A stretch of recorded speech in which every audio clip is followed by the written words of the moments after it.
Invité de À la Une cette semaine, Mohamed Mansouri, bonjour. Bonjour Aurélie. Vous êtes directeur délégué de l'ARPP, l'autorité de régulation professionnelle de la publicité. Et je voudrais qu'on parle ensemble de ce sujet qui vient et revient à la une régulièrement. C'est le sujet de l'influence et surtout l'influence responsable. D'abord, peut-être qu'on peut reposer le cadre. Est-ce que vous considérez que l'influence, finalement, c'est une publicité comme une autre ? Alors, ce qui est sûr, c'est que l'influence commerciale, c'est une communication commerciale. La publicité est une communication commerciale, mais toutes les communications commerciales ne sont pas forcément des publicités. Il y a le téléachat, il y a le placement de produits, il y a le social selling, et il y a l'influence commerciale qui est dorénavant définie par la loi. Alors, c'est d'autant plus vrai, parce que ce qui distingue finalement la publicité de l'influence, c'est ce lâcher-prise que doit avoir la marque, puisqu'on est dans une logique finalement de co-création. Il y a une liberté de ton à laquelle l'influenceur est très attaché. Et donc, il faut respecter cette liberté de ton, son style, ce qui fait qu'en fait, les audiences le suivent. À l'inverse d'une publicité, on aura un brief, une validation de la marque, des choses qui sont finalement très cadrées. Cependant, la loi du 9 juin 2023 prévoit d'appliquer toutes les dispositions qui encadraient traditionnellement, qui encadrent la publicité traditionnelle, digitale, à l'influence commerciale. Donc, les règles sont les mêmes, mais la pratique, la technique en tant que telle, elle est différente, au même titre que d'autres pratiques. Alors, vous l'avez mentionné, il y a une loi qui fait que, effectivement, on en parle beaucoup plus. Comment est-ce que vous avez accompagné le gouvernement sur le travail de ce texte et est-ce que la RPP est satisfaite du texte final ? Alors, c'est vrai qu'il y a une très large concertation qui a été initiée par Bercy, le ministère de l'économie et des finances, où toute la profession a été invitée, les représentants de la profession, des marques, des agents, des créateurs de contenu, mais aussi la société civile, les victimes aussi, des associations qui représentent les victimes d'arnaques. Et ensemble, en fait, on a construit ce qui est devenu ce guide de bonne conduite applicable aux influenceurs. En parallèle, il y a eu aussi cette loi transpartisane, portée par messieurs les députés Stéphane Vogetta et Arthur Delaporte, qui a été adoptée assez rapidement, en quelques mois, et qui, donc, depuis, promulgué le 9 juin 2023, qui, depuis le juin, donc, encadre le secteur et vise à lutter contre les dérives. Sauf que, visiblement, on a peut-être été un peu trop vite sur le sujet. Et l'Union européenne commence à dire, oui, mais attention avec cette loi qui va plus loin que le DSA. Et donc, on a peut-être un petit problème là-dessus. Est-ce que vous craignez un retour en arrière ? Quels sont les sons de cloche que peut-être vous avez ? Alors, c'est vrai qu'il y a eu ce courrier en courant août 2023 de la Commission européenne, de Thierry Breton, adressé au gouvernement français, qui reproche un peu à l'État français de ne pas avoir attendu le retour de la Commission européenne sur les notifications qui ont été faites. C'est dans les process d'adoption des textes qui ont un impact sur le cadre européen. Bon, ça, c'est sur la forme. Et sur le fond, il est aussi reproché au texte d'aller sur le domaine du droit européen, du DSA, absolument. Et donc, il est possible que le texte soit remanié. On a appris très récemment que ça pourrait se faire par voie d'ordonnance. D'accord. Mais ça veut dire que potentiellement le texte pourrait être moins dur qu'aujourd'hui. Vous avez des indications là-dessus ? A priori, ça concerne uniquement les dispositions qui sont en lien avec le DSA et avec le droit européen pour permettre une harmonisation et un alignement des cadres nationaux et européens. En attendant, vous avez mis en place à la RPP un guide pédagogique complet pour... même un programme pour accompagner les influenceurs sur la compréhension de ce texte législatif. C'était si difficile que ça à comprendre ? Eh bien, on est face à des créateurs de contenu qui sont parfois très jeunes, ils ne sont pas forcément de nos secteurs, ils ne sont pas dans les secteurs de la communication. Et c'est sûr qu'apporter cette pédagogie diffère complètement de celle qu'on peut apporter aux agences, aux annonceurs, aux médias en tant que tels. Donc, il a fallu faire beaucoup de vulgarisation. C'est ce qu'on fait dans le cadre du certificat de l'influence responsable, qu'on a récemment adapté aussi pour les produits, la publicité financière, en partenariat avec l'AMF, l'autorité des marchés financiers. Oui.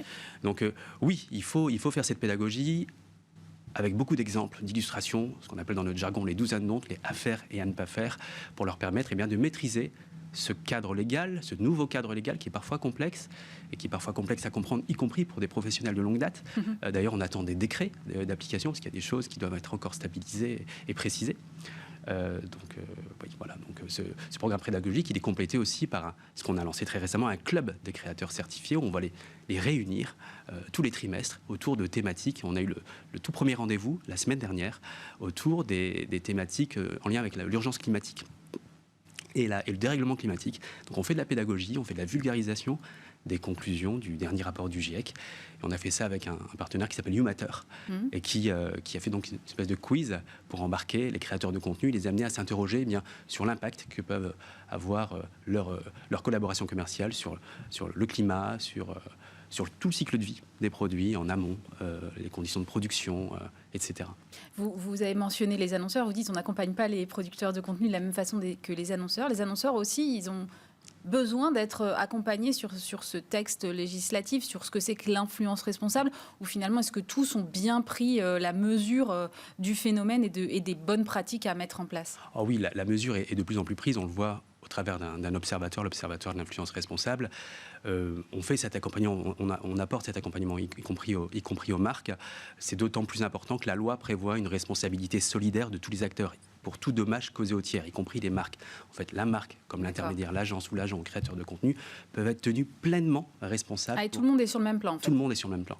Et donc, c'est la raison pour laquelle les marques doivent avoir conscience de cette nécessité de respecter les droits des tiers et le cadre légal. Mais les choses s'améliorent. Les choses s'améliorent sensiblement. Qu'est-ce que vous avez noté justement dans cet observatoire de l'influence responsable que vous faites depuis 2 ans, 4 ans. 4 ans. Absolument. On note une amélioration continue. On a dévoilé les résultats fin septembre. Et pour l'année 2022, sur 30 000 contenus qu'on analyse grâce à des algos, on a 89% des contenus qui manifestent leur intention commerciale. On a au moins un début d'identification, alors qu'on était à 73% en 2020. Donc on a une belle progression. On a une belle progression. En 2020, on avait quasiment un contenu sur 4 qui masquait cette intention commerciale. Vous savez, le fait de dire qu'on a été payé, qu'on est en collaboration, ce qui est fondamental. Sinon, ne pas le faire, c'est une pratique commerciale trompeuse. Et bien là, on est à 89% de conformité ou quasi-conformité, parce que soit c'est pas suffisamment explicite ou instantané, mais il y a cette indication, ce qui est une excellente chose. Et surtout, chez les créateurs certifiés, on a un taux de conformité qui est de 99% en matière de transparence. Ouais. Oui, donc c'est efficace, quoi. C'est efficace, et finalement, on se rend compte qu'à partir du moment où une règle est connue, eh bien, elle est plus naturellement respectée. Et ces manquements qu'on se constatait, surtout chez les petits influenceurs, étaient liés à une méconnaissance du cadre légal. Donc on entre dans ce qu'on appelle la creator economy, une nouvelle économie avec des nouveaux vecteurs de communication commerciale que sont les créateurs de contenu, qu'il faut les accompagner, les aider à se professionnaliser. Et c'est dans cette démarche que l'autorité de régulation professionnelle de la publicité s'inscrit avec ces outils. Les besoins de pédagogie aujourd'hui sont plus forts sur une catégorie de créateurs de contenu qui relève peut-être de la micro-influence? Absolument, et c'est ce qu'on vérifie d'année en année, en fait. Depuis le lancement du certificat de l'influence responsable en 2020, on était à 43% de contenu qui n'était pas du tout transparent, versus seulement 12% chez les stars du web à plus d'1 million. Ça se vérifie à nouveau cette année, où on est à 23% pour les petits influenceurs de moins de 10 000 abonnés, dont les contenus ne sont pas du tout transparents sur cette intention commerciale. Et c'est simplement lié au fait qu'ils ne sont pas accompagnés, ils n'ont pas forcément d'agents, ils n'ont pas forcément de juristes qui les aideraient, à l'inverse des stars du web. Et en matière de secteur, est-ce qu'il y a des secteurs qui sont un peu plus à la traîne? Je pense peut-être aux crypto-actifs, par exemple, même si je sais que vous avez maintenant adapté ce certificat de l'influence responsable avec l'AMF notamment. Tout à fait. Ça fait partie des secteurs, effectivement, qui sont considérés comme à risque et pour lesquels il faut une information qui soit loyale, claire, exacte, non trompeuse. Et le cadre est en plus très complexe. Le cadre légal de la publicité financière est très complexe. Et c'est la raison pour laquelle il nous faut accompagner de manière rapprochée ces créateurs de contenu, à la fois pour protéger les épargnants, mais aussi pour les aider à se professionnaliser. Il y a des statuts à respecter, celui du conseil en investissement financier. N'importe qui ne peut pas s'improviser conseiller en produits ou en investissement financier. C'est interdit par les textes. Et depuis le confinement, depuis la crise sanitaire de 2020, on a vu se développer pléthore de créateurs de contenu qui ont fait la promotion de prestataires, de plateformes, de crypto-actifs, etc.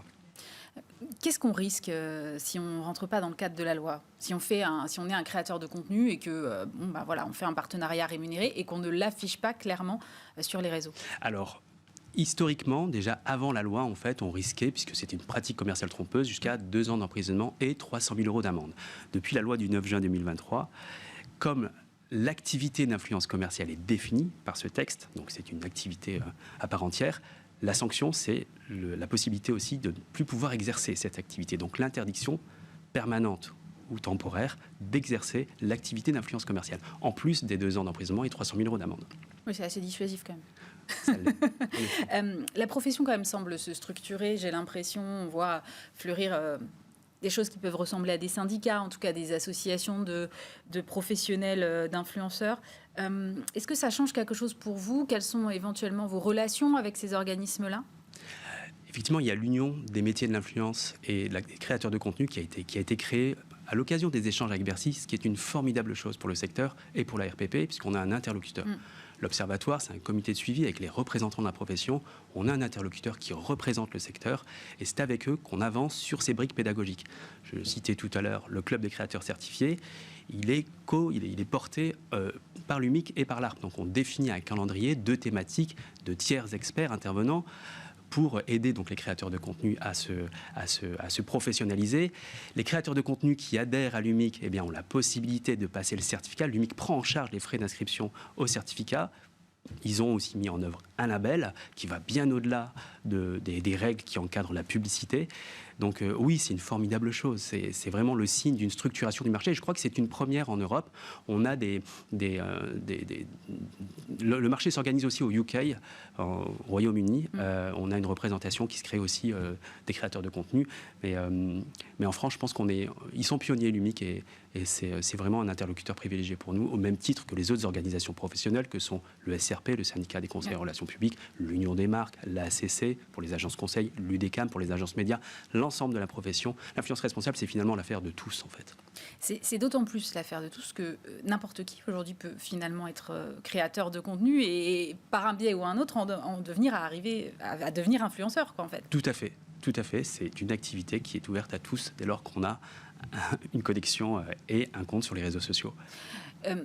Pour terminer, est-ce que vous considérez qu'aujourd'hui, on est sorti de cette période un peu de scandale à répétition avec ce qu'on a appelé les influx voleurs? Est-ce que on atteint une sorte d'âge de raison de l'influence aujourd'hui?